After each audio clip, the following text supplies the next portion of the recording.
The word text has been in the English language since day one of the dictionary. For years, there was one commonly used definition of it.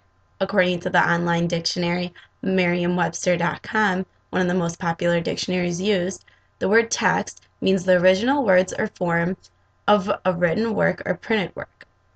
Along with other similar variations, this standard definition held strong for centuries.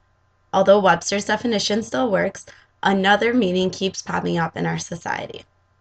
In recent years, the word text simply doesn't just mean words on a piece of paper, but a whole new meaning has been adopted. Merriam-Webster.com now also has added the words text message under this simple definition. Texting has become so popular that it is contributing to a great change in our society. Texting between cell phone users has become so frequently used in America that in 2009 there were 152.7 billion text messages sent per month.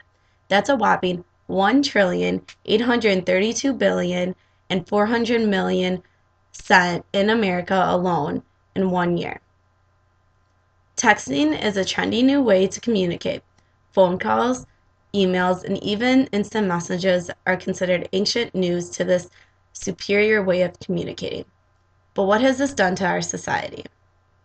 Is texting an easy, fast way of relaying a message, or is it just a reflection of how lazy Americans have become? In the fast-paced world we live in today, text messaging is a quick way to communicate. It allows people to multitask while in a meeting or even at a desk at work. It's another way for those to keep a conversation going while busy with other tasks. This can work in a positive way for people to stay connected with others, but also negatively because it can distract people from the things that they're supposed to be engaged in. Society today is obsessed with always being connected, and this is partially a reaction to the invention of text messaging. Social media sites like Facebook and Twitter are also highly distracting to those who should be putting energy into something else. But texting cannot take full blame for those texters who choose to overuse it. Naomi Barron, a linguistics professor at American University, worries that texting has helped contribute to America's laziness. Barron says so much of American society has become sloppy or laissez-faire about the mechanics of writing. Barron is referring to the lingo or slang commonly used in text. Abbreviations like the letter U for the word you and LOL for laugh out loud, just to name a few, are used more often than not now. Because of the overload in text messaging slang, professors are using casual abbreviations in emails, and students are even using them in homework.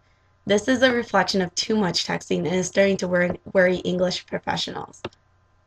Also related to the rapid increase in texting are the dangers of it. Typing on your phone doesn't seem dangerous until you mix it with something like driving. Today in America, texting while driving has become a huge issue.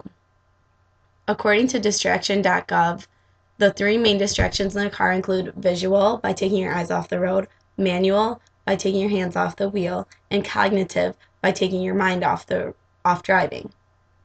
Texting while driving is the most alarming type of distraction because it includes all 3 of the types. Since this is becoming a major issue, changes have been taking place nationwide. 28 of our states have banned text messaging behind the wheel, and 6 will be added actually this month of July. If a majority of the 50 states are taking precautions to this issue, it must be some importance to our society. TextingandDriving.com reported that 27% of adult cell phone users have admitted to texting while driving, and 48% of teens say that they have been a passenger in a car that the driver has been texting. With such high risk, it is a good thing the government is taking a stance on this problem. There are also worries concerned with the popularity of texting. People are beginning to lack face-to-face communication skills.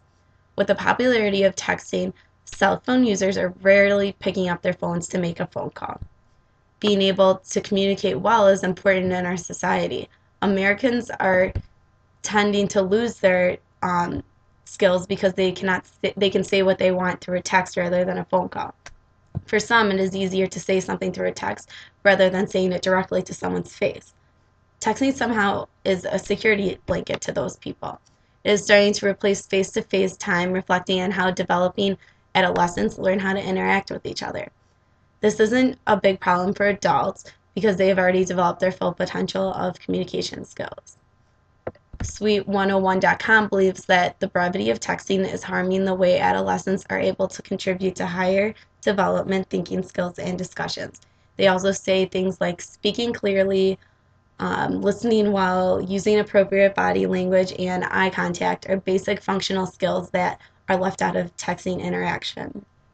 So people using texting as their main way to communicate are lacking practice in many areas that are key to communication. This may just be a small problem now, but with the increasing popularity of texting, the future of verbal communication skills are at stake. In a nutshell, texting is a new, fun way for people of all ages to communicate. It's even kind of hard to remember the days before we had texting. As for the recent years that texting has been around, it has changed our society in many ways. To say the least, texting has introduced a quick way to stay connected with others. It has contributed to the dangers of the road, and it also has the potential to dissemble our verbal communication skills. There's no way to determine if the presence of texting in our society has damaged it or enlightened it, but what we can say is that it has changed it.